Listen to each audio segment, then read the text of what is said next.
News, सच जरूरी है। नमस्कार, मैं हूं मयूरी और स्वागत है आपका ब्रेक के बाद देश की खबरों में। एक नजर डालते हैं आज की हेडलाइंस पर।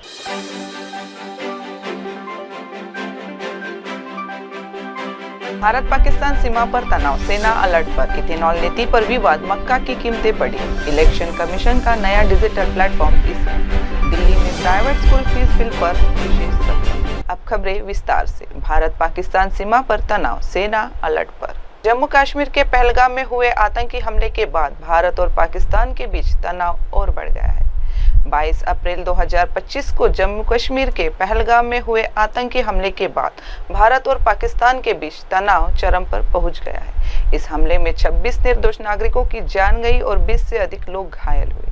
लश्कर-ए-तैयबा की शाखा प्रतिरोध मोर्चा ने इस हमले की जिम्मेदारी ली है, जिसमें हिंदू पर्यटकों को निशाना बनाया गया था।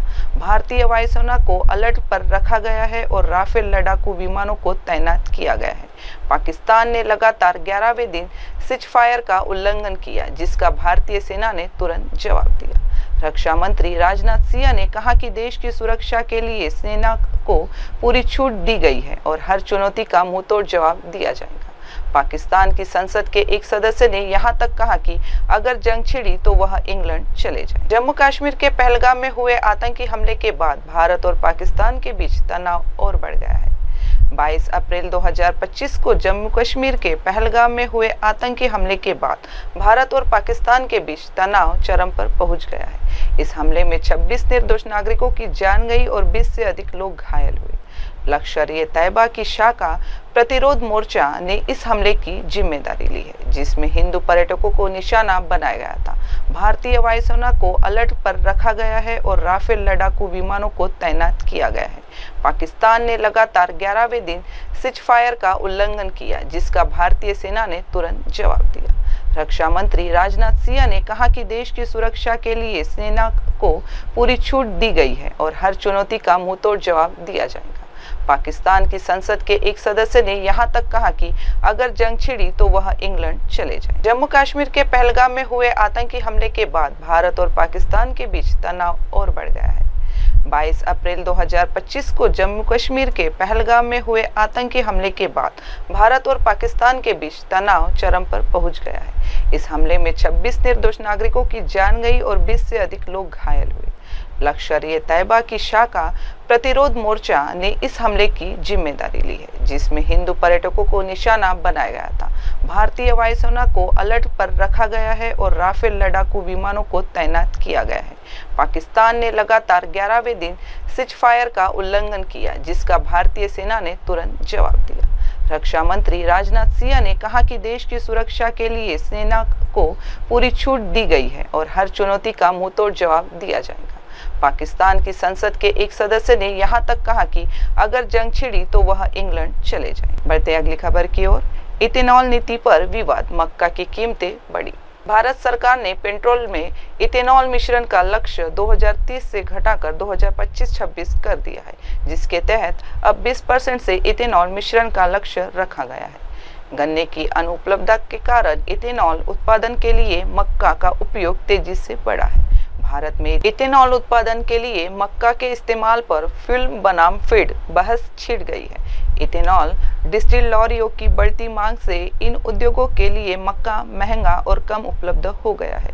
इनके अलावा इथेनॉल उत्पादन में अत्यधिक जल उपयोग और पर्यावरण प्रदूषण की आशंका को लेकर भी विरोध हो रहा है। खासकर आंध्र प्रदेश जैसे राज्यों में मक्का के इथेनॉल में डायवर्जन से देश को अब मक्का आयात करना पड़ सकता है, जबकि पहले भारत इसका निर्यातक था। सरकार पर दबाव है कि वह जेनेटिकली मॉडिफाइड मक्का के आयात की अनुमति, ताकि इथेनॉल उत्पादन प्रभावित न हो। इससे पशुपालन और पोल्ट्री उद्योग पर भी असर पड़ सकता है। भारत सरकार ने पेट्रोल में इथेनॉल मिश्रण का लक्ष्य 2030 से घटाकर 2025-26 कर दिया है, जिसके तहत अब 20% से इथेनॉल मिश्रण का लक्ष्य रखा गया है। गन्ने की अनुपलब्धता के कारण इथेनॉल उत्पादन के लिए मक्का का उपयोग तेजी से बढ़ा है।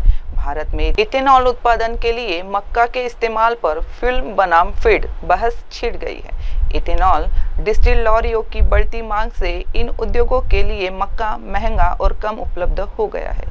इनके अलावा इथेनॉल उत्पादन में अत्यधिक जल उपयोग और पर्यावरण प्रदूषण की आशंका को लेकर भी विरोध हो रहा है। खासकर आंध्र प्रदेश जैसे राज्यों में मक्का के इथेनॉल में डायवर्जन से देश को अब मक्का आयात करना पड़ सकता है, जबकि पहले भारत इसका निर्यातक था। सरकार पर दबाव है कि वह जेनेटिकली मॉडिफाइड मक्का के आयात की अनुमति, ताकि इथेनॉल उत्पादन प्रभावित न हो। इससे पशुपालन और पोल्ट्री उद्योग पर भी असर पड़ सकता है। भारत सरकार ने पेट्रोल में इथेनॉल मिश्रण का लक्ष्य 2030 से घटाकर 2025-26 कर दिया है, जिसके तहत अब 20% से इथेनॉल मिश्रण का लक्ष्य रखा गया है। गन्ने की अनुपलब्धता के कारण इथेनॉल उत्पादन के लिए मक्का का उपयोग तेजी से बढ़ा है। भारत में इथेनॉल उत्पादन के लिए मक्का के इस्तेमाल पर फिल्म बनाम फीड बहस छिड़ गई है।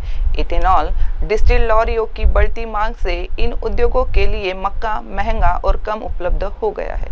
इनके अलावा इथेनॉल उत्पादन में अत्यधिक जल उपयोग और पर्यावरण प्रदूषण की आशंका को लेकर भी विरोध हो रहा है। खासकर आंध्र प्रदेश जैसे राज्यों में मक्का के इथेनॉल में डायवर्जन से देश को अब मक्का आयात करना पड़ सकता है, जबकि पहले भारत इसका निर्यातक था। सरकार पर दबाव है कि वह जेनेटिकली मॉडिफाइड मक्का के आयात की अनुमति, ताकि इथेनॉल उत्पादन प्रभावित न हो। इससे पशुपालन और पोल्ट्री उद्योग पर भी असर पड़ सकता है। बढ़ते हैं अगली खबर की ओर। इलेक्शन कमीशन का नया डिजिटल प्लेटफॉर्म। भारत निर्वाचन आयोग ने इसेंट नामक एक नया डिजिटल प्लेटफॉर्म लॉन्च करने की घोषणा की है, जो चुनाव संबंधी सभी सेवाओं और सूचनाओं के लिए एक सिंगल पॉइंट समाधान होगा।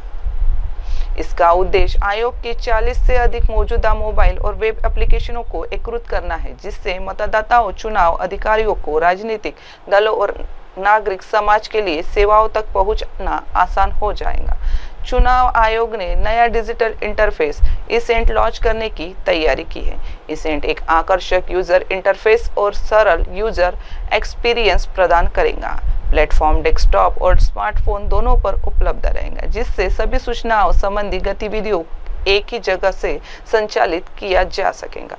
यह प्लेटफॉर्म वोटर्स, पोल अधिकारियों और राजनीतिक पार्टियों के लिए डाटा और फैसलों को अधिक पारदर्शी बनाएगा।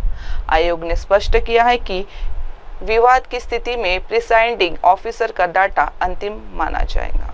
भारत निर्वाचन आयोग ने इसेंट नामक एक नया डिजिटल प्लेटफॉर्म लॉन्च करने की घोषणा की है, जो चुनाव संबंधी सभी सेवाओं और सूचनाओं के लिए एक सिंगल पॉइंट समाधान होगा।